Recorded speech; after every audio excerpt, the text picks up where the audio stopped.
നമ്മുടെ പബ്ലിക് എന്റർപ്രൈസുകളുടെ മൂന്നാമത്തെ ഫോമാണ് ഗവൺമെന്റ് കമ്പനീസ് എന്ന് പറയുന്നത്. എന്താണ് ഗവൺമെന്റ് കമ്പനീസ്? അതായത് ഒരു കമ്പനിക്ക് 100% ആണല്ലോ അതിന്റെ ഷെയർ എന്ന് പറയുന്നത്. അതിൽ 51% കൂടുതൽ ഗവൺമെന്റ് ആണ് ഹോൾഡ് ചെയ്യുന്നതെങ്കിൽ ഇത്തരത്തിലുള്ള കമ്പനീനെ ഗവൺമെന്റ് കമ്പനി എന്ന് പറയും. അത് സെൻട്രൽ ഗവൺമെന്റ് ആവാം, സ്റ്റേറ്റ് ഗവൺമെന്റ് ആവാം, ഇനി രണ്ടുപേരും കൂടി ചേർന്നിട്ടാവാം. എങ്ങനെയാണെങ്കിലും 100% ഗവൺമെന്റിന്റെ ആണെങ്കിൽ ഗവൺമെന്റ് കമ്പനിയാണ്. അതേപോലെ 51% കൂടുതൽ, 51 കൂടുതലോ എത്ര ഹോൾഡ് ചെയ്താലും അത്തരത്തിലുള്ള കമ്പനികളെ ഗവൺമെന്റ് കമ്പനി എന്നാണ് പറയുന്നത്. ഇത്തരത്തിലുള്ള കമ്പനികൾ ഫോം ചെയ്യുന്നതും രജിസ്റ്റർ ചെയ്യുന്നതൊക്കെ കമ്പനീസ് ആക്ട് 1956 പ്രകാരമാണ്. ഇപ്പോൾ അമെൻമെന്റ് വന്നതോടുകൂടി ഇത് കമ്പനീസ് ആക്ട് 2013 ആയിട്ടുണ്ട്. ഇപ്പോൾ ഷെയർസ് ഗവൺമെന്റ് കമ്പനിയുടെ കേസിൽ കമ്പനി പർച്ചേസ് ചെയ്യപ്പെടുന്നത് പ്രസിഡന്റ് ഓഫ് ഇന്ത്യ എന്നുള്ള പേരിലായിരിക്കും.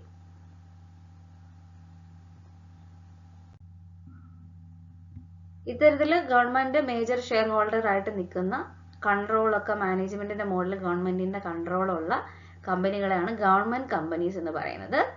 ഇന്ത്യയിൽ ഒരുപാട് പബ്ലിക് എന്റർപ്രൈസുകളുണ്ട് ഈ ഒരു കാറ്റഗറി വരുന്നത്. എന്തൊക്കെയാണ് ഇത്തരത്തിലുള്ള ഗവൺമെന്റ് കമ്പനീസിന്റെ ഫീച്ചേഴ്സ് എന്ന് നമുക്ക് നോക്കാം. ഒന്നാമത്തെ ഫീച്ചറാണ് ഇൻകോർപ്പറേഷൻ, വിച്ച് മീൻസ് അതിന്റെ രജിസ്ട്രേഷൻ ആണ് ഉദ്ദേശിക്കുന്നത്. നമ്മൾ പറഞ്ഞതുപോലെ തന്നെ കമ്പനീസ് ആക്ട് 1956 പ്രകാരമാണ് നമ്മൾ രജിസ്റ്റർ ചെയ്തുകൊണ്ടിരുന്നത്. പക്ഷെ ലേറ്റസ്റ്റ് ആയിട്ട് ഒരു അമെൻമെന്റ് വന്നിട്ടുണ്ട് 2013. അതിനുശേഷം കമ്പനീസ് ആക്ട് 2013 അമെൻമെന്റഡ് ആക്ട് പ്രകാരമാണ് കമ്പനികൾ ഇൻകോർപ്പറേറ്റ് ചെയ്യുന്നത്. നെക്സ്റ്റ് വൺ ആണ് സെപ്പറേറ്റ് ലീഗൽ എൻറ്റിറ്റി. അതായത് ഇത്തരത്തിലുള്ള ഗവൺമെന്റ് കമ്പനികൾക്ക് ഗവൺമെന്റിൽ നിന്നും ഒരു സെപ്പറേറ്റ് ലീഗൽ എക്സിസ്റ്റൻസ് ഉണ്ട്. ഡിപ്പാർട്ട്മെന്റ് അണ്ടർടേക്കിങ്സിന് സെപ്പറേറ്റ് ലീഗൽ എക്സിസ്റ്റൻസ് ഉണ്ടായിരുന്നോ? നമ്മൾ പഠിച്ചതല്ലേ? ഇല്ല. പക്ഷെ സ്റ്റാറ്റ്യൂട്ടറി കോർപ്പറേഷൻ ഉണ്ടായിരുന്നു.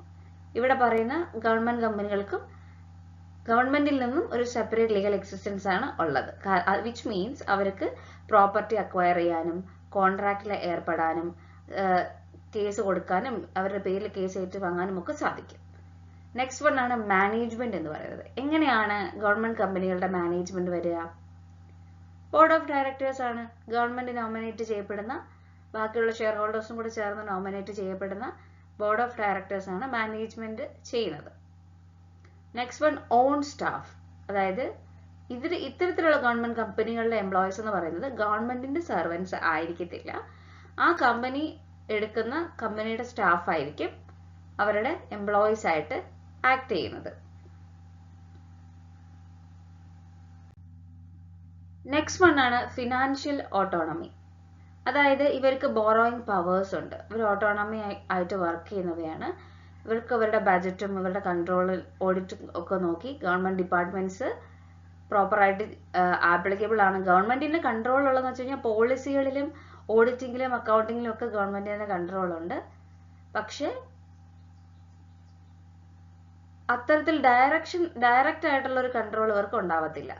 ഗവൺമെന്റിന്റെ പോളിസികൾ ഫോളോ ചെയ്യണം എന്നുള്ളതല്ലാതെ ഇവർക്ക് ഡയറക്റ്റ് ആയിട്ടൊരു സ്ട്രിക്റ്റ് ആയിട്ട് ഇവരുടെ ബജറ്റ് തന്നെ വർക്ക് ചെയ്യണം അങ്ങനെയില്ല. ഇവരൊരു ഓട്ടോണമി ഇൻഡിപെൻഡന്റ് ആയിട്ട് വർക്ക് ചെയ്യുന്നവയാണ് ഗവൺമെന്റ് കമ്പനികൾ. അടുത്താണ് അക്കൗണ്ടബിലിറ്റി. അതായത് ഇവരുടെ ആനുവൽ റിപ്പോർട്ട് പാർലമെന്റിന്റെ മുമ്പിൽ പ്ലേസ് ചെയ്യേണ്ടതായിട്ട് വരും. പാർലമെന്റിന്റെയോ സ്റ്റേറ്റ് ലെജിസ്ലേച്ചറിന്റെ മുമ്പിലായിട്ട് പ്ലേസ് ചെയ്യേണ്ടതായിട്ട് വരും. അതേപോലെ ഓണർഷിപ്പ്. ഇവിടെ ഞാൻ പറഞ്ഞല്ലോ 51% കൂടുതലാണ് അവരുടെ പെയ്ഡ് അപ്പ് ഷെയർ ക്യാപിറ്റൽ ഗവൺമെന്റിന്റെ കയ്യിലാണെങ്കിൽ അത് ഗവൺമെന്റ് കമ്പനികളാണ്.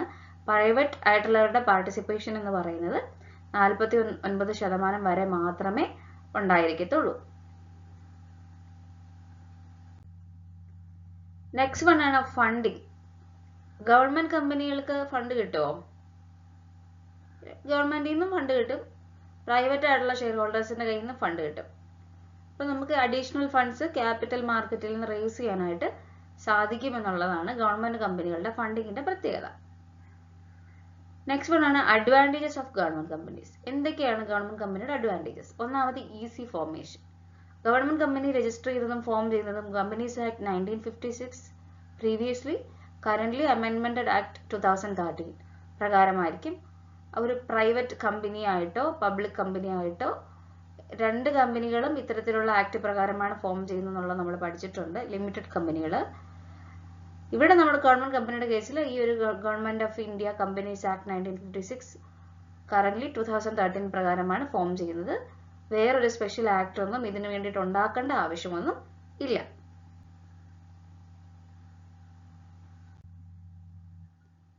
Next one, huge capital. Government കമ്പനികൾക്ക് ഒരുപാട് ക്യാപിറ്റൽ ആവശ്യമായിട്ടുള്ള കമ്പനികളാണ്.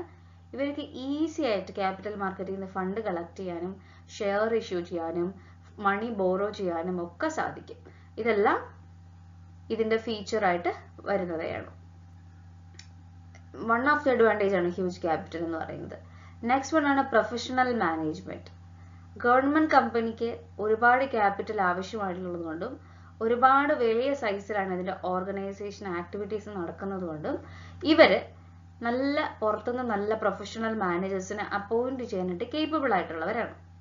സോ അതുകൊണ്ട് തന്നെ ഇവരെ അപ്പോയിന്റ് ചെയ്യുമ്പോൾ അവർക്ക് ഈസി ആയിട്ട് എഫിഷ്യൻസി കൂട്ടി വർക്ക് ചെയ്യാനായിട്ട് സാധിക്കും. നെക്സ്റ്റ് വൺ ആണ് flexibility in operations. The objectives, powers, organizational setup of government company can easily altered according to the provisions of Companies Act. ഗവൺമെന്റിന്റെയോ പാർലമെന്റിന്റെയോ അപ്രൂവൽ ഉണ്ടെങ്കിൽ വളരെ ഈസി ആയിട്ട് ഫ്ലെക്സിബിൾ ആയിട്ട് വർക്ക് ചെയ്യുന്ന ഓപ്പറേഷൻസ് ആണ് ഇത്തരത്തിലുള്ള ഗവൺമെന്റ് കമ്പനീസിന് ഉള്ളതെന്നാണ് ഇവിടെ പറയുന്നത്. നെക്സ്റ്റ് വൺ ആണ് internal autonomy. A government company can manage its affairs independently. അവർക്ക് ഇൻഡിപെൻഡന്റ് ആയിട്ട് അവരുടെ കാര്യങ്ങളെല്ലാം തീരുമാനിക്കാനും ചെയ്യാനുമുള്ള ഓപ്ഷൻസ് ഉണ്ട്. മിനിസ്ട്രി കൺട്രോളോ പൊളിറ്റിക്കൽ ആയിട്ടുള്ള ഇന്റർഫിയറൻസോ അവരുടെ ഡേ ടു ഡേ ഫംഗ്ഷനിങ്ങിനെ അത്ര ബാധിക്കത്തില്ല. ഒരു 1%, 2% ഒക്കെ ബാധിച്ചേക്കാം, പക്ഷെ അവർക്ക് മാക്സിമം അവോയ്ഡ് ചെയ്യാനായിട്ട് പറ്റും. So they have internal autonomy. Next one ആണ് പബ്ലിക് അക്കൗണ്ടബിലിറ്റി. ഗവൺമെന്റ് കമ്പനി ആയതുകൊണ്ട് തന്നെ ഇവരുടെ ആനുവൽ റിപ്പോർട്ട്സ് ഒക്കെ പാർലമെന്റിലോ സ്റ്റേറ്റ് ലെജിസ്ലേച്ചറിലോ പ്രസന്റ് ചെയ്യുന്നതായിട്ട് വരും. ഇതുവഴി എല്ലാവർക്കും ഇവരെ കുറിച്ച് കൂടുതൽ അറിയാനായിട്ട് സാധിക്കും. സോ ഇത് എപ്പോഴും പബ്ലിക്കിന്റെ കോൺഫിഡൻസ് കൂട്ടാനും അവരുടെ പബ്ലിക് അക്കൗണ്ടബിലിറ്റി എൻഷുർ ചെയ്യാനായിട്ടും സഹായിക്കും. നെക്സ്റ്റ് വൺ ആണ് പ്രൈവറ്റ് പാർട്ടിസിപ്പേഷൻ എന്ന് പറയുന്നത്. ഇങ്ങനെയുള്ള ഗവൺമെന്റ് കമ്പനി ഉപയോഗിച്ചത് തന്നെ ഗവൺമെന്റിന്റെ മാനേജറിയൽ സ്കിൽസും ടെക്നിക്കൽ സ്കിൽസും എക്സ്പെർട്ടൈസും ഒക്കെ ഇവർക്ക് കിട്ടുമെങ്കിലും പുറത്തുനിന്ന് പ്രൈവറ്റ് സെക്ടറിന്റെ കേസിലും ഒരു ഫോറിൻ കൺട്രിയിലുള്ള കാര്യങ്ങൾ ചെയ്യുന്നത് പോലെയും ഇവർക്ക് നല്ല എക്സ്പീരിയൻസ് ഉള്ള ആളുകളെ ഹയർ ചെയ്യാനായിട്ട് സാധിക്കും. Through government company device, government can avail management skills, technical know how, expertise of the private sector and foreign countries. ഇപ്പൊ ഇവിടെ ഒരു എക്സാമ്പിൾ പറഞ്ഞിരിക്കുന്നത് ഹിന്ദുസ്ഥാൻ സ്റ്റീൽ ലിമിറ്റഡ്. അവർക്ക് USSRന്റെ ടെക്നിക്കൽ ഫിനാൻഷ്യൽ അസിസ്റ്റൻസ് കിട്ടിയിട്ടുണ്ട്. അതേപോലെ തന്നെ ഭിലായ്, റൂർക്കല, ദുർഗാപൂർ ഇങ്ങനെയുള്ളവർക്ക് വെസ്റ്റ് ജർമ്മനിയുടെയും UKന്റെയും ഹെൽപ്പ് കിട്ടിയിട്ടുണ്ട്. അവർ സ്റ്റീൽ പ്ലാന്റ്സ് ആണ് ഇവർക്കൊക്കെ സഹായത്തോടെയാണ്. നമ്മൾ കണ്ടിട്ടില്ലേ, ജർമ്മനിയുടെ സഹായത്തോടെ ഇത് നിർമ്മിച്ചു, റഷ്യയുടെ സഹായത്തോടെ ഈ റോഡ് നിർമ്മിച്ചു, ഇങ്ങനെയൊക്കെ നിങ്ങൾ കേട്ടിട്ടില്ലേ. സോ ഇത്തരത്തിലുള്ള കാര്യങ്ങൾ പ്രൈവറ്റ് പാർട്ടിസിപ്പേഷന്റെ അഡ്വാൻറ്റേജസ് ആയിട്ടാണ് പറയപ്പെടുന്നത്. നെക്സ്റ്റ് നമ്മൾ നോക്കുന്നത് ഡിസ്അഡ്വാൻറ്റേജസ് ഓഫ് ഗവൺമെന്റ് കമ്പനിയാണ്. ഗവൺമെന്റ് കമ്പനിയുടെ ഡിസ്അഡ്വാൻറ്റേജ് പറയുമ്പോൾ ഒന്നാമത്തത് lack of motivation. The directors അല്ലെങ്കിൽ ഓഫീസേഴ്സ് ഓഫ് ഗവൺമെന്റ് കമ്പനിക്ക് ഇങ്ങനെയുള്ള ഓപ്പറേഷണൽ ആക്ടിവിറ്റീസ് ചെയ്യാൻ കുറച്ച് ഇൻട്രസ്റ്റ് കുറവായിരിക്കും. ബിക്കോസ് അവർക്കൊരു ഫിക്സഡ് ആയിട്ടുള്ള റെമ്യൂണറേഷൻ ആയിരിക്കും കിട്ടുന്നത്. അങ്ങനെ ഫിക്സഡ് ആയിട്ട് കിട്ടിക്കഴിഞ്ഞാൽ അവർക്ക് ഒരു ഗ്രോത്ത് ഉണ്ടാകാനുള്ള സാധ്യത കുറവാണ്. അവർ വർക്ക് ചെയ്യുന്ന അനുസരിച്ചാണ് അവർക്ക് മോട്ടിവേഷൻ കൂടുതൽ. നന്നായിട്ട് വർക്ക് ചെയ്യുന്നവർക്ക് കൂടുതൽ ബോണസ് കൊടുക്കും, അവരുടെ റെസ്പോൺസിബിലിറ്റി അനുസരിച്ച് അവർക്ക് കൂടുതൽ പണം കൊടുക്കും. അവർക്ക് ലോസ് വന്നാൽ അവർക്ക് അത് കുറയും എന്നൊക്കെ ഉണ്ടെങ്കിൽ അവർ നന്നായിട്ട് വർക്ക് ചെയ്യും. പക്ഷെ ഇവിടെ ഒരു ലാക്ക് ഓഫ് മോട്ടിവേഷൻ ഉള്ളെന്നുള്ളതാണ് ഗവൺമെന്റ് കമ്പനിയുടെ ഒരു ഡിസഡ്വാൻറ്റേജ് ആയിട്ട് പറയുന്നത്. സെക്കൻഡ് വൺ പൊളിറ്റിക്കൽ ഇന്റർഫിയറൻസ് ആണ്. അതായത് ഗവൺമെന്റ് കമ്പനി എപ്പോഴും എല്ലാ തരത്തിലുള്ള ഗവൺമെന്റ് കമ്പനീസ് ആണെങ്കിൽ പോലും അവർക്ക് പ്രൈവറ്റ് പാർട്ടിസിപ്പേഷൻ ഉണ്ടെങ്കിൽ പോലും ഇവർക്ക് പൊളിറ്റിക്കൽ പാർട്ടിയുടെയും പൊളിറ്റിക്കൽ ലീഡേഴ്സിന്റെയും ഇടപെടലുകൾ വളരെയധികം ബാധകമാണ്. സോ ഇത്തരത്തിൽ ബാധിക്കുന്ന സമയത്ത് ഇവർക്ക് ഇവരുടെ ആക്ടിവിറ്റീസ് ഇൻഡിപെൻഡന്റ് ആയിട്ടോ ഓട്ടോണമി ആയിട്ടോ ചെയ്യാനായിട്ട് സാധിക്കത്തില്ല.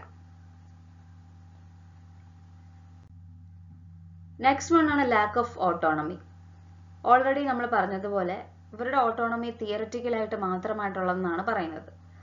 ഈ ഓട്ടോണമി പ്രാക്ടിക്കലി കൊണ്ടുവരാൻ ഭയങ്കര ബുദ്ധിമുട്ടാണ്. ഇതിന് തടസ്സമായിട്ട് നിൽക്കുന്നതാണ് തൊട്ടു മുമ്പ് പറഞ്ഞ പോയിന്റ് പോലെ തന്നെ പൊളിറ്റിക്കലായിട്ടുള്ള പാർട്ടീസിന്റെ ഇടപെടലുകൾ political leaders day to day ഓപ്പറേഷൻസിൽ ബാധിക്കുന്നു. അപ്പോൾ ഇത്തരത്തിൽ അവരുടെ താല്പര്യ കക്ഷികളായിട്ട് വർക്ക് ചെയ്യുന്ന സമയത്ത് കമ്പനിക്ക് പ്രോപ്പറായിട്ട് ഗ്രോത്ത് ഉണ്ടാവത്തില്ല. നെക്സ്റ്റ് വൺ ആണ് delay in decision. Government companies എപ്പോഴും ഗവൺമെന്റിനെ ഡിപ്പെൻഡ് ചെയ്യേണ്ടതായിട്ട് വരും ചില പോളിസിയുടെ കാര്യങ്ങളിലും ചില സമയത്ത് ഡിസിഷൻ എടുക്കുന്ന സമയത്ത്. സോ ഇതൊക്കെ ആ ഡിസിഷൻസ് പെട്ടെന്ന് എടുക്കാനുള്ള സമയത്തെ ബാധിക്കുന്നവയാണ്. നെക്സ്റ്റ് വൺ ആണ് wastage of resources.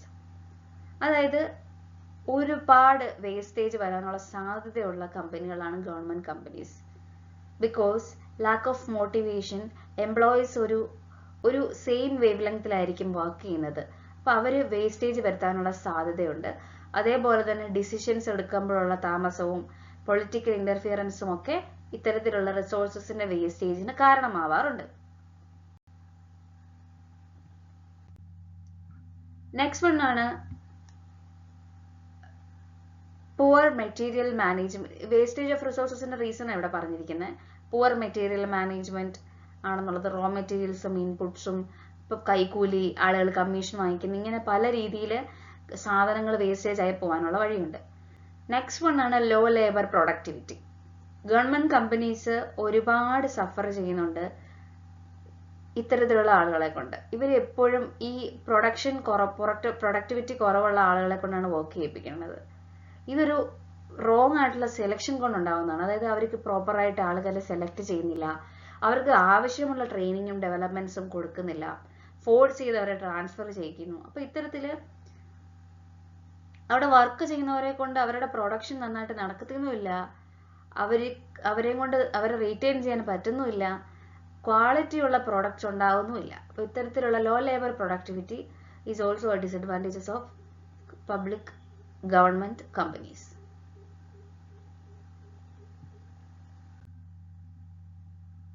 Next one ആണ് poor labor management relations. Government companies suffer from problem of poor labor management relations. എന്തുകൊണ്ടാണ് അത് ഉണ്ടാവുന്നത്? ഇൻഎഫിഷ്യന്റ് ആയിട്ടുള്ള മാനേജ്മെന്റ് ആണെങ്കിലാണ് അവിടെ സെൽഫിഷ് ആയിട്ടുള്ള ട്രേഡ് യൂണിയൻസ് ഉണ്ടാവുകയും അവര് ആളുകളെ അതിനെ യൂസ് ചെയ്യുകയും അവർക്ക് പ്രോപ്പർ ആയിട്ടുള്ള റിലേഷൻഷിപ്പ് മാനേജ്മെന്റ് ചെയ്യാതിരിക്കുകയും ചെയ്യുന്നത്. സോ നെക്സ്റ്റ് നമ്മൾ നോക്കുന്നത് എന്തൊക്കെയാണ് ഒരു പബ്ലിക് സെക്ടർ എന്റർപ്രൈസസിന്റെ ഫീച്ചേഴ്സ്, ജനറലി ഉള്ള ക്യാരക്ടറിസ്റ്റിക്സ് ആണ് നമ്മൾ ഇനി നോക്കാൻ പോകുന്നത്. ഒന്ന്, state ownership. A public enterprise wholly own by central government or state government. നമുക്കറിയാലോ, ജോയിന്റ്ലി ആണെങ്കിലും ഇൻഡിവിജ്വൽ ആയിട്ടാണെങ്കിലും ഇത്തരത്തിലുള്ള ഗവൺമെന്റ് കമ്പനി എന്ന് പറഞ്ഞു കഴിഞ്ഞാൽ സെൻട്രൽ ഗവൺമെന്റോ സ്റ്റേറ്റ് ഗവൺമെന്റോ ക്യാരി ഓൺ ചെയ്യുന്നതാണ്. അതായത് അവർക്ക് 51% കൂടുതൽ ഓണർഷിപ്പ് ഉള്ള കമ്പനികളാണ് സ്റ്റേറ്റ് ഓണർഷിപ്പ്. ഇപ്പൊ പബ്ലിക് സെക്ടർ എന്റർപ്രൈസസിന്റെ ഒന്നാമത്തെ ഫീച്ചർ എന്ന് പറയുന്നതും ഇത്തരത്തിലുള്ള സ്റ്റേറ്റ് ഓണർഷിപ്പ് ആണ്. രണ്ട്, public accountability. The capital of public enterprises supplied by government, we all know that. അതായത് ആളുകളുടെ പണമാണ് നമ്മൾ ഉപയോഗിക്കുന്നത്.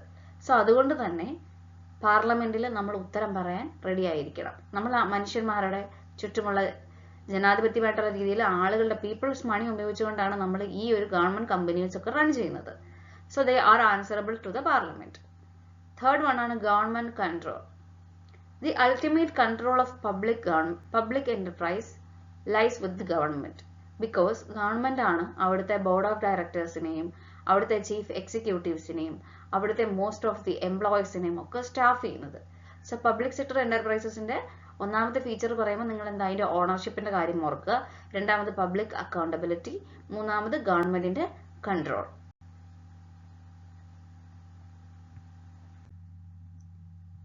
നാലാമത്തേതാണ് സർവീസ് മോട്ടീവ്.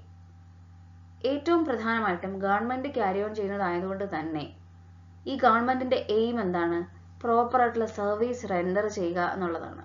സൊസൈറ്റിക്ക് ഒരു വലിയ രീതിയിൽ ഇതിന്റെ സർവീസ് എത്തിച്ചു കൊടുക്കുക. ഇതിന് സമയത്ത് ലോസസ് ഉണ്ടാവാം, പല രീതിയിൽ പ്രശ്നങ്ങൾ പറ്റാം. Whatever it is, service മോട്ടീവാണ് ഗവൺമെന്റ് കമ്പനികളുടെ അല്ലെങ്കിൽ പബ്ലിക് സെക്ടർ എന്റർപ്രൈസുകളുടെ ഉദ്ദേശം എന്ന് പറയുന്നത്. ഇനി എത്രത്തോളം ഇമ്പോർട്ടൻ്റ് ആണ് പബ്ലിക് സെക്ടർ ഒരു സൊസൈറ്റിക്ക്? അതാണ് നെക്സ്റ്റ് നമ്മൾ നോക്കുന്നത്. വളരെ അധികം എസെൻഷ്യൽ ആണ്. എല്ലാം പ്രൈവറ്റ് സെക്ടറിന് കൊടുത്താൽ അവർ ചൂഷണം ചെയ്യപ്പെടാനുള്ള സാധ്യത വളരെയധികം കൂടുതലാണ്. അതുകൊണ്ട് തന്നെ പബ്ലിക് സെക്ടറിന്റെ ഇമ്പോർട്ടൻസ് വളരെ എസെൻഷ്യൽ ആണെന്നുള്ള രീതിയിൽ വേണം നിങ്ങൾക്ക് ക്വസ്റ്റ്യൻ വന്നാൽ നിങ്ങൾ ഉത്തരം എഴുതാൻ. ഒന്നാമത്തെ importance, to develop infrastructure facilities. The function of a modern government is not only maintain law and order, but also ensure economic welfare of the people. The infrastructure is considered as the backbone of an economic growth. അതായത് develop ചെയ്യുക, development എന്ന് പറയുന്നത് law and order മാത്രം നന്നായിട്ട് നടത്തുക എന്നുള്ളതല്ല. ആളുകൾക്ക് സാമ്പത്തികപരമായിട്ട് growth ഉണ്ടാവണം, അതിന് അവരുടെ അടിസ്ഥാന സൗകര്യങ്ങൾ വികസിക്കണം. അതിനു വേണ്ടിയിട്ട് പബ്ലിക് സെക്ടർ ഉണ്ടെങ്കിലേ പറ്റൂ. പബ്ലിക് സെക്ടർ എന്റർപ്രൈസുകൾക്ക് ഇൻഫ്രാസ്ട്രക്ചർ ഫെസിലിറ്റീസ് സാധാരണ ജനങ്ങളിലേക്ക് എത്തിക്കാനായിട്ട് സാധിക്കത്തുള്ളൂ. സോ ഒന്നാമത്തെ ഇമ്പോർട്ടൻസിന്റെ പോയിന്റ് എന്ന് പറയുന്നത് to develop infrastructure facilities. Infrastructure എന്ന് പറയുമ്പോൾ നിങ്ങൾക്ക് ഇപ്പോൾ അറിയാവുന്ന ട്രാൻസ്പോർട്ടേഷൻ, കമ്മ്യൂണിക്കേഷൻ, ഇറിഗേഷൻ, ഇതൊക്കെ. ഇപ്പോൾ KSRTC, കേരളത്തിൽ KSRTC ഉള്ളത് സാധാരണ ജനങ്ങളിൽ വളരെ ഗവൺമെന്റിന്റെ തന്നെ ഒരു ട്രാൻസ്പോർട്ടേഷന്റെ കാര്യത്തിൽ ഗവൺമെന്റിന്റെ തന്നെ ഒരു കയ്യൊപ്പാണ് KSRTC. അതേപോലെ railway, all India radio, SBI, ഗവൺമെന്റിന്റെ ബാങ്കാണ് SBI, ബാക്കിയുള്ള ബാങ്ക് പോലെ അല്ല. സോ അതാണ് ഇവിടെ പറയുന്നത്. രണ്ടാമത്തെ ഇമ്പോർട്ടൻസ് ആണ് ടു റിമൂവ് റീജിയണൽ ഇംബാലൻസസ് എന്ന് പറയുന്നത്. പ്രൈവറ്റ് ഓൺടർപ്രണേഴ്സ് ആണെങ്കിൽ അവർ ഇൻഡസ്ട്രീസ് സ്റ്റാർട്ട് ചെയ്യുന്നത് പ്രോഫിറ്റ് ഉണ്ടാക്കാൻ വേണ്ടിയിട്ടാണ്. അപ്പൊ ഇത്തരത്തിൽ അവർ ഇൻഡസ്ട്രിക്ക് സ്കോപ്പ് ഉള്ള സ്ഥലത്ത് മാത്രം ഇത്തരത്തിലുള്ള ബിസിനസ് തുടങ്ങുകയും ആ ഒരു റീജിയൻ മാത്രം വളരുകയും ചെയ്തു കഴിഞ്ഞാൽ ബാക്കി ഇതിന് സ്കോപ്പ് ഇല്ലാത്ത സ്ഥലങ്ങളൊക്കെ ബാക്ക്വേർഡ് ആവും. സോ ഇത്തരത്തിൽ ബാക്ക്വേർഡ് ആവാതിരിക്കാൻ വേണ്ടിയിട്ട്, ഇത്തരത്തിലുള്ള റീജിയണൽ ഇംബാലൻസസുകൾ ഒഴിവാക്കുവാൻ വേണ്ടിയിട്ട് ഗവൺമെന്റ് എന്ത് ചെയ്യണം? ഇത്തരത്തിലുള്ള ബാക്ക്വേർഡ് റീജിയൻസിലും ഇതുപോലുള്ള ബിസിനസ് കമ്പനികളൊക്കെ സ്റ്റാർട്ട് ചെയ്ത് അവർക്കും ഗ്രോ ചെയ്യാനുള്ള ഓപ്ഷൻസ് കൊടുക്കണം. അതിന് പബ്ലിക് സെക്ടറിന് മാത്രമേ പറ്റൂ. അപ്പം ഇൻഫ്രാസ്ട്രക്ചർ ഫെസിലിറ്റീസ് ഡെവലപ്പ് ചെയ്യണം എന്ന് പറയുന്നത് പോലെ തന്നെ റീജിയണൽ ഇംബാലൻസ് റിമൂവ് ചെയ്യാനും കൂടെയാണ് പബ്ലിക് സെക്ടർ യൂസ് ചെയ്യുന്നത്. നെക്സ്റ്റ് വൺ ആണ് ടു ചെക്ക് മൊണോപ്പൊളി. ഇത്തരത്തിലുള്ള പ്രൈവറ്റ് എന്റർപ്രൈസസ് വരുമ്പോൾ അവരെ കുത്തകയായി മാറാനും അവരേക്ക് മാത്രം എക്കണോമിക് പവർ വന്ന് കുന്നുകൂടുവാനുള്ള സാധ്യതയുണ്ട്. ഇത് ഈക്വൽ ഡിസ്ട്രിബ്യൂഷൻ ഓഫ് ഇൻകത്തിനെ ബാധിക്കും. എല്ലാവരിലേക്കും ഒരേപോലെ ഇൻകം എത്തത്തില്ല. അപ്പോൾ ഇത്തരത്തിലുള്ള സ്റ്റേറ്റ് അല്ലെങ്കിൽ പബ്ലിക് സെക്ടർ എന്റർപ്രൈസസുകളാണ് ഇങ്ങനെയുള്ള ടെൻഡൻസികളെ ഒഴിവാക്കി, മൊണോപ്പൊളി ഒഴിവാക്കി, ഇത്തരത്തിലുള്ള പ്രൈവറ്റ് സെക്ടേഴ്സിനെയൊക്കെ ഒഴിവാക്കി അവർക്ക് മുകളിലായിട്ട് നല്ല രീതിയിൽ വർക്ക് ചെയ്ത് വരേണ്ടത്. നെക്സ്റ്റ് വൺ ആണ് ടു എസ്റ്റാബ്ലിഷ് ബേസിക് ഇൻഡസ്ട്രീസ്. നല്ല എക്കണോമിക് ഗ്രോത്ത് ഉണ്ടാക്കാൻ ബേസിക് ആയിട്ടുള്ള ഇൻഡസ്ട്രീസ് അത്യാവശ്യമാണ്. ഇവരെ ആക്സലറേറ്റ് ചെയ്ത് കൊടുക്കണം, ഇവരുടെ മോഡ് കുറച്ച് സ്പീഡാക്കി കൊടുക്കണം. അപ്പോൾ ഇത്തരത്തിലുള്ള ഇൻഡസ്ട്രീസിന് ഒരുപാട് എക്സ്പെൻഡിച്ചേഴ്സും ഒരുപാട് റിസ്ക്കും ഒക്കെ ഉള്ളതാണ്. അപ്പോൾ പ്രൈവറ്റ് ഓൺടർപ്രണേഴ്സ് പ്രോബബലി ഇങ്ങനെയുള്ള ബേസിക് ഇൻഡസ്ട്രീസ് ഒക്കെ തുടങ്ങാനായിട്ട് വളരെയധികം ഇൻട്രസ്റ്റ് ഇല്ലാതെ ഇരിക്കും. അപ്പോൾ നമ്മൾ എന്ത് ചെയ്യുക? ഗവൺമെന്റ് ആണ് വന്നിട്ട് ഇങ്ങനെയുള്ള കാര്യങ്ങൾ, ഇപ്പോൾ iron steel industries, ship building, aircraft, ഇങ്ങനെയുള്ള കാര്യങ്ങളൊക്കെ ചെയ്യുന്നത് പ്രോബബലി ഗവൺമെന്റ് ആയിരിക്കും അല്ലെങ്കിൽ പബ്ലിക് സെക്ടർ ആയിരിക്കും. സോ അതാണ് ഇവിടെ ഉദ്ദേശിക്കുന്നത് ടു എസ്റ്റാബ്ലിഷ് ബേസിക് ഇൻഡസ്ട്രീസ് എന്നതുകൊണ്ട്.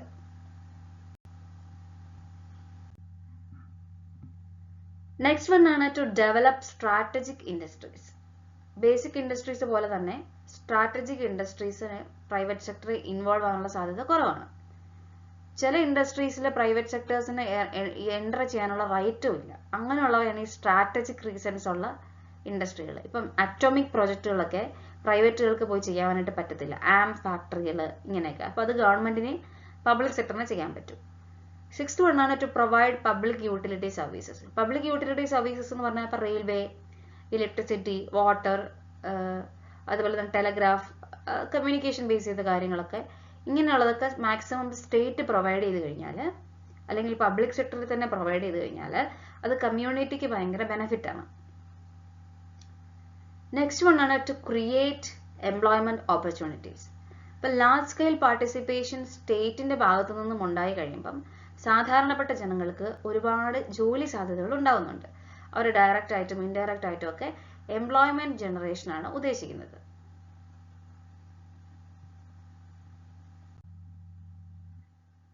നെക്സ്റ്റ് വൺ ആണ് പ്ലാൻ ഡെവലപ്മെന്റ്. ഇത് ശരിക്കും എക്കണോമിക് സോഷ്യൽ ഡെവലപ്മെന്റിന് വളരെ പ്ലാൻ ചെയ്ത് അവരെ വീക്കർ സെക്ഷനെ മുന്നോട്ട് കൊണ്ടുവരാൻ വേണ്ടി എയിം ചെയ്താണ് പബ്ലിക് സെക്ടേഴ്സ് ഡെവലപ്മെന്റ്സ് കൊണ്ടുവരുന്നത്. ഇത് government policy and plans use ചെയ്തിട്ടാണ് അവർ ചെയ്യുന്നത്. അവർക്ക് പ്രോഫിറ്റ് കിട്ടും, പക്ഷേ ഡെവലപ്മെന്റ് ആണ്, പല ഇൻഡസ്ട്രികളിലും ഡെവലപ്മെന്റ് ആണ് അവർ മെയിൻ ആയിട്ട് ഉദ്ദേശിക്കുന്നത്. ഇനി എന്തൊക്കെയാണ് നമ്മുടെ സൊസൈറ്റിയിൽ പബ്ലിക് സെക്ടറിന്റെ റോള് ചേഞ്ച് ചെയ്യുന്ന രീതി എന്ന് നമുക്ക് നോക്കാം. ഇന്ത്യനെ സംബന്ധിച്ചിടത്തോളം 2 കാറ്റഗറിയിൽ ആണ് പബ്ലിക് സെക്ടർ ചേഞ്ച് ആയിക്കൊണ്ടിരിക്കുന്നത്. ഒന്ന്, എക്കണോമിക് ഗ്രോത്ത് സ്പീഡപ്പ് ആക്കാൻ. 2, കൂടുതൽ equal distribution of income and wealth among people. ആൾക്കാരിലേക്ക് ഈക്വൽ ആയിട്ട് പണം എത്തിക്കുക എന്നുള്ളൊരു കാര്യം. ഇപ്പം ഇൻഡിപെൻഡൻസിന് ശേഷം ആദ്യത്തെ 3 5-year പ്ലാൻസ്, ആദ്യത്തെ 3 പഞ്ചവത്സര പദ്ധതിയിൽ അവർ കൂടുതൽ അറ്റൻഷൻ കൊടുത്തത് ഗ്രോത്ത് ഉണ്ടാക്കിയെടുക്കാനായിരുന്നു. പക്ഷേ പബ്ലിക് സെക്ടറിന് ഒരു റാപ്പിഡ് ആയിട്ടുള്ള എക്സ്പാൻഷൻ ഉണ്ടാക്കിയെടുക്കുക. പിന്നീട് അതത്ര നന്നായില്ല, അവരുടെ പെർഫോമൻസ് വീക്കായി. അങ്ങനെ വീക്കായി കഴിഞ്ഞപ്പം അതിന്റെ റീസൺസ് ഇവർ തപ്പി. റീസൺസ് നോക്കിക്കഴിഞ്ഞപ്പം അൺഓർഗനൈസ്ഡ് ആയിട്ടാണ് കാര്യങ്ങൾ പോയത്. ടെക്നോളജി ഒന്നും അപ്ഡേറ്റഡ് അല്ല, അവരുടെ കപ്പാസിറ്റി മുഴുവനായിട്ടും യൂസ് ചെയ്യുന്നില്ല, ട്രേഡ് യൂണിയൻസ് ഒത്തിരി ഉണ്ട്, പൊളിറ്റിക്കൽ ഇന്റർഫിയറൻസ് ഉണ്ട്, മൊത്തത്തിൽ പോളിസികളൊന്നും കറക്റ്റ് അല്ല എന്ന് മനസ്സിലായി. ഇത്തരത്തിൽ പുവർ പെർഫോമൻസ് ആണ് പബ്ലിക് സെക്ടർ കൊടുക്കുന്നതെന്ന് മനസ്സിലായപ്പോൾ പബ്ലിക് സെക്ടർ എന്റർപ്രൈസസ് ഒന്ന് റീതിങ്ക് ചെയ്യാനായിട്ട് തീരുമാനിച്ചു. ഇങ്ങനെ റീതിങ്ക് ചെയ്തപ്പോഴാണ് ഇവർ 1991 ഏറ്റവും ഇമ്പോർട്ടൻ്റ് ആയിട്ടുള്ള എക്കണോമിക് ഡിസിഷൻ ആയിട്ടുള്ള ഇൻഡസ്ട്രിയൽ പോളിസീസ് കൊണ്ടുവരാൻ വേണ്ടി തീരുമാനിക്കുന്നത്. അതായത് ഈ ഇൻഡസ്ട്രിയൽ പോളിസി കൊണ്ടുവന്നതുകൊണ്ട് തന്നെ പബ്ലിക് സെക്ടറിന്റെ റോള് കുറച്ച് കുറയ്ക്കാനും പബ്ലിക് സെക്ടറിനെ റെസ്ട്രിക്റ്റ് ചെയ്യാനും തീരുമാനിക്കുന്നു. ഇപ്പൊ ഇത്തരത്തില് കുറെ എക്സ്പീരിയൻസുകൾ കാരണം ഗവൺമെന്റ് ഓഫ് ഇന്ത്യ അങ്ങനെ 4 മേജർ റിഫോംസ് പബ്ലിക് സെക്ടറിൽ കൊണ്ടുവരികയാണ്. അതില് ന്യൂ ഇൻഡസ്ട്രിയൽ പോളിസി 1991. ഈ ഗവൺമെന്റ് പോളിസിയുടെ മെയിൻ എലമെന്റ്സ് നിങ്ങൾ അറിഞ്ഞിരിക്കേണ്ടവയാണ്. ഒന്ന്, reduction in the number of industries reserved for public sector. Public sector ഉണ്ടായിരുന്ന ഇൻഡസ്ട്രികൾ കുറച്ചു, കൂടുതലും പ്രൈവറ്റിന് വേണ്ടി കൊടുത്തു. 1991 വരെ 17 ഇൻഡസ്ട്രീസ് പബ്ലിക് സെക്ടറിൽ ഉണ്ടായിരുന്നു. ദെൻ ആഫ്റ്റർ ദാറ്റ് അത് 8ലോട്ട് ചുരുക്കി. പിന്നെ അത് 3 ആക്കി മാറ്റി 2001.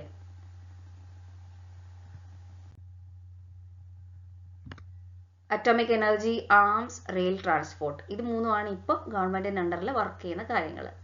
പ്രൈവറ്റ് സെക്ടർ ബാക്കിയുള്ള ഏരിയാസിലോട്ട്, ഈ 3 ഒഴിച്ച് ബാക്കിയുള്ള എല്ലാ ഏരിയാസിലോട്ടും പ്രൈവറ്റ് സെക്ടർ കയറാൻ തുടങ്ങി. രണ്ടാമത്തെ മാറ്റം, strengthening the enterprises through memorandum of understanding. ഇവിടെ ഗവൺമെന്റ് കുറച്ച് സ്റ്റെപ്സ് പബ്ലിക് സെക്ടർ അണ്ടർടേക്കിങ്സിൽ ഒരു മെമ്മോറാണ്ടം ഓഫ് അണ്ടർസ്റ്റാൻഡിങ്ങിൽ കൂടെ ഒരു സ്റ്റെപ്സ് പെർഫോമൻസ് എങ്ങനെ ഇംപ്രൂവ് ചെയ്യാമെന്നത് തീരുമാനിച്ചു. അപ്പോൾ കൂടുതൽ ഓട്ടോണമി എല്ലാവർക്കും കൊടുത്തു. അവർ കൂടുതലും ടാർഗറ്റ്സിനും റിസൾട്ട്സിനും ബേസ് ചെയ്ത് വർക്ക് ചെയ്യാൻ തുടങ്ങി. കൂടുതൽ അവർ മോട്ടിവേറ്റഡ് ആയി. മൂന്നാമത്തേതാണ് disinvestment of shares of non strategic public sector enterprises. Disinvestment എന്ന് വെച്ച് കഴിഞ്ഞാൽ ഗവൺമെന്റിന്റെ ഭാഗം വിൽക്കുന്നു, 50% താഴെ പ്രൈവറ്റ് സെക്ടറിന് വിൽക്കുന്നു. അപ്പൊ ഗവൺമെന്റ് അതിന്റെ ഒരു യൂണിറ്റ് ഹോൾഡ് ചെയ്യുന്നുണ്ട്, പക്ഷെ പ്രൈവറ്റ് പാർട്ടിസിപ്പേഷൻ വലുതാക്കി. അപ്പൊ ഷെയർസ് വിറ്റു. പലതരത്തിലുള്ള എക്സാമ്പിൾസ് ഡിസ്ഇൻവെസ്റ്റ്മെന്റ്സിലുണ്ട്. മാരുതി ഒക്കെ അങ്ങനെ വിറ്റ കമ്പനികളാണ്. ഡിസ്ഇൻവെസ്റ്റ്മെന്റിന്റെ ഒബ്ജക്റ്റീവ് എന്ന് പറഞ്ഞു കഴിഞ്ഞാൽ ഒരുപാട് പബ്ലിക് റിസോഴ്സസ് യൂസ് ചെയ്യപ്പെടാതെ കിടപ്പുണ്ട്. അപ്പൊ ഇത്തരത്തിലെ പബ്ലിക് ഡെറ്റ് കുറയ്ക്കുക, മാനേജറിയൽ പെർഫോമൻസ് കൂട്ടുക എന്നുള്ളതൊക്കെയാണ് ഡിസ്ഇൻവെസ്റ്റ്മെന്റ് എന്ന് പറയുന്ന ഒരു ആക്ടിവിറ്റി ചെയ്യുന്നതിലൂടെ ഉദ്ദേശിക്കുന്നത്. ലാസ്റ്റ് ഒന്നാണ് policy regarding chronically sick units. All public sector units were referred to the Board of Industrial Financial Reconstruction. എല്ലാ പബ്ലിക് സെക്ടർ യൂണിറ്റുകളും ഈ BIFR എന്ന് പറയുന്ന സെക്ഷനിലോട്ട് വിട്ടു. എന്തിനാ അങ്ങനെ വിട്ടത്? അത് സിക്കാണോ, അതിനെ റീകൺസ്ട്രക്ട് ചെയ്യണോ, അല്ലെ അതിനെ നിർത്തിക്കളയണോ എന്ന് തീരുമാനിക്കാൻ വേണ്ടിയിട്ട്. ഇങ്ങനെ കുറേ എന്റർപ്രൈസുകൾ സിക്കാണെന്ന് കണ്ടെത്തുകയും അവർക്ക് ഏത് ഓപ്ഷനാണോ വേണ്ടത് അത് ഗവൺമെന്റ് ചൂസ് ചെയ്ത് ക്ലോസ് ഡൗൺ ചെയ്യുകയും ചെയ്തു. സോ ഇത്രയും കാര്യങ്ങളാണ് പബ്ലിക് സെക്ടറിനെ കുറിച്ച് നമുക്ക് പഠിക്കാനുള്ളത്.